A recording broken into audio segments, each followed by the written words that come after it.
waxaynu sharxaynaa home casharkii hore in yar baynu ka sheegnay waxay isaga mid ahaayeen laakiin home baynu sharxaynaa inta hore waxaad ku aragtay kad jaridda qaadasho badin marka kad waxaa la isticmaalaa si haddii aad kuba cusubtay buugga aad eegato aad doonayso inaad qoraalka iska jarto ayaa la isticmaalaa kad tanna waxaa la yidhahdaa soo celi qoraalka la jaray tanna wixii la baabay halkan aad ka daawan kartaa slideska qaatay markaasaad leedahay tanna dib uga noqo waxaad intanba u isticmaali kartaa xuruufaad isticmaali kartaa kad waxaa la isticmaalaa control plus x halkaaba ka eeg waa kusoo dhow undo waxaa la isticmaalaa control plus z to do waxaa la isticmaalaa control plus y copy waxaad u baahatay qoraalka inaad halkan geyso markaad rabto inaad qaadato waa inaad tagtaa copy dabadeed halkan aad dul tagtaa oo tiraa paste halkaa wax kuu keenay paste halkaa kuu dhigay okay si fudud baad uga isticmaali kartaa labadaa goobood copy iyo paste adigoo highlight waxaa loo saaray control plus a haddaad rabto in yar inaad kordhisatana dhinaca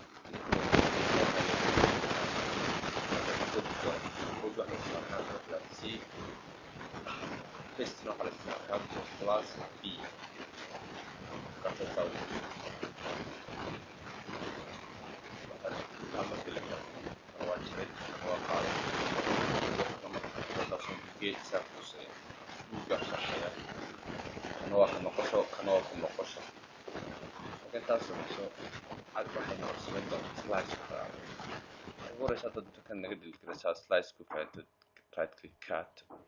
markaasaad halkan soo furaysa slidesku intaasoo nooc u samaysay ma waxaad rabtaa hal ciwaan iyo qoraal ma waxaad rabtaa ciwaan iyo laba qoraal ma waxaad rabtaa ciwaan iyo laba qoraal laakiin kan qoraal yar hoose waxaa kusoo jira kan bay noo doonaysaa barashada cilmiga bulshada oo taariikhda waxaad oranaysaa taariikhdii Hitler halkaa waxaad oranaysaa taariikhdii dowladdii Cusmaaniyiinta intaa markaad samayso slideska hadda halkan kasoo doorata kaasina dooranay ayaad highlightka saa u saaraysaa center markaad keenayso saddexdan goobood mid waa koonaha oo waxaa la isticmaalaa keyboard control plus r ayaad geen kartaa marka saa dulgeyso kutusaya balugeyso kutusaya control plus r halkan kale waxaad isticmaali kartaa waa center control plus e waa center kan kale waxaad isticmaali kartaa waa koonaha control plus l ayaad markaad rabto inaad intaa halkan soo geliso waa inaad tagtaa meesha la yidhaahdo quick amba shayfield baad tagaysaa midabka ku shumayso haddaad doontid shaybka laftigiisa aad soo gelisay aad dushiisa midab shader iyada waxaad samaysaa border waxa la yidhaahdo markaasaad dusha midab saa uga sameynaysaa amba casaan baad ka dhigaysaa saad aragto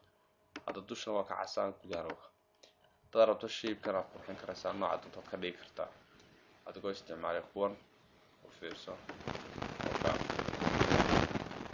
qofkii buugaagtiisa silsilada si fiican ula soo socday marka uu fahmaya marka kuwa halkan haddaad internet saayida quick scale midab baa ku sameynaysa waxaan ku dhiganay shapeskan soo baranay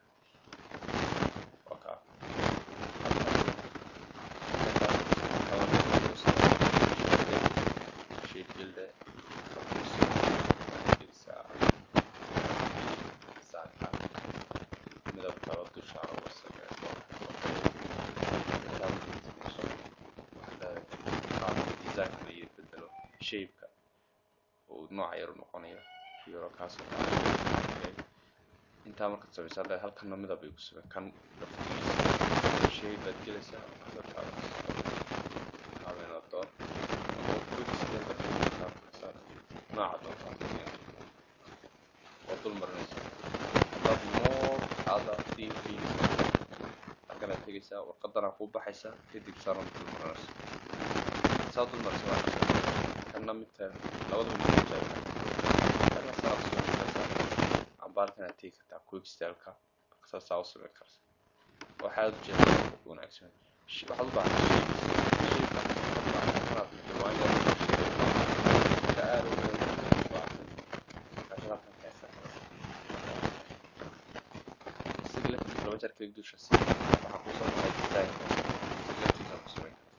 kuwa waxaan ku baranay shaybiskii buuggii waad halkan baa dheeraada word aadkiisa noocana hadday imiko kale qoraalkaasa tagtaa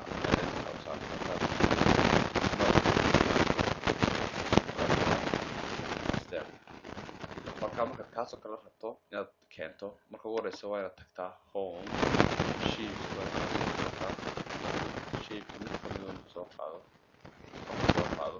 kadib halka ayaa dhig intaa marka sadexaad noloshaadlegsii dushiisa kadib hal marba waa kuwan intii kale waa kuwan intii aynu soo wada arnay waa intan halkan buu kusoo yarsiyaadi oo halkan kuusoo dhigood mar kale ka dooran karta intanna uu kugu soo daray oo word artigiisa wordkan kusoo barnaa iyay ku kala duwan noocan weeyaan kan markaasumaad mid kamida dooranaysa markaas leedahay hello art text taqaana shapes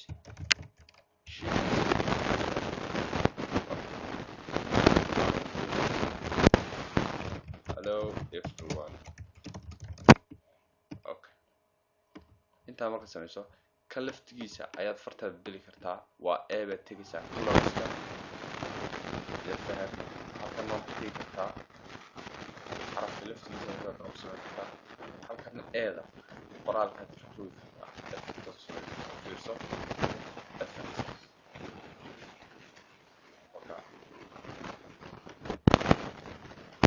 kadib waxaad ku samayn kartaa hadda imika goormaa taa la isticmaala bal hadda eeg fartaa waxaynu ku isticmaali doonaa marka aynu ku barayno sida powerpointiga lagu sameeyo shahaadooyinka logooyinka astaamaha oo iyagana gooni aynu ka dhigi doono laakiin hadda waxay fahantaan qoraalka nooca doonta inaad ka dhigi karto sidaas dooran kartaa markaas halkan tegaysaa kadib markaa halka tagtaad soo saaranaysa halkan okay like special way kala baxaysaa dad doontid adu ka dooro tijaabi qofna lama tuso mar hal mar baad eegaysaa saasaad sooran kartaa special marka intaa markii la fahantay horta intaasi waa mar walba waa text field waxa weeyaan waad arkaysaa hal mar baa tijaabo lagu tusaya fiirso text field baa waa theme labsi inta highlight-kan saa u saaro dad highlight-kan saa u saaro imika theme color qoraalka midka isku shaqaleeyo wata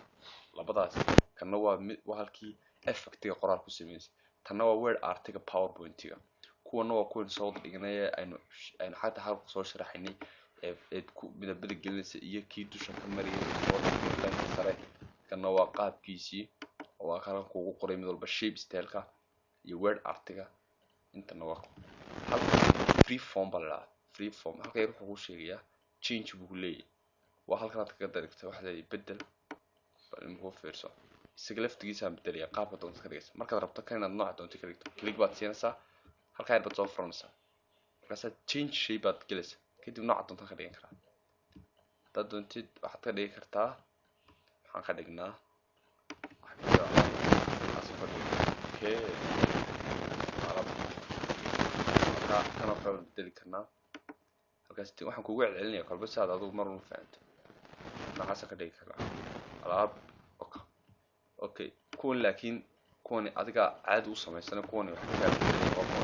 dhigaya adiga automatically kan u sameeysan labada kala faham marka kan waa insert shape soo gal weyn kana kanaan haysto bedel weyn okay marka saa u fahantay wali waxaan ku jirnaa home bin ku jirnay halkaasayna shape-kaasayna la gacan oo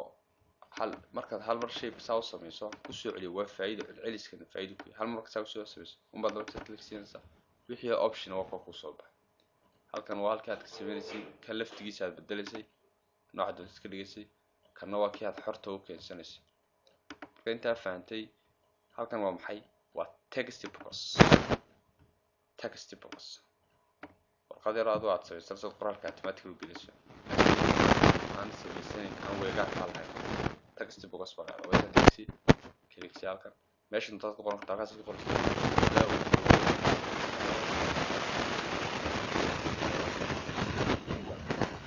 hello everyone markaad programming marinaad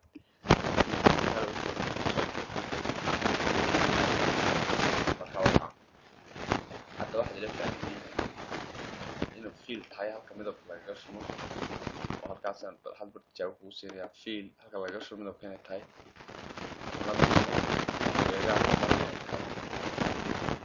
markaad ka qaado no outline midda lineka dibadda kana waa effectigu qaabku noqonayo shape-kii ayaad ka dhigaysaa nooc alaaba waad iga arkaya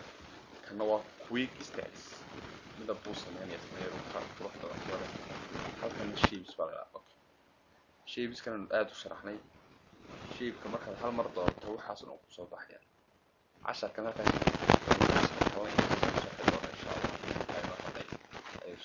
iyo intaas oo inoo weli ka baxeen weli home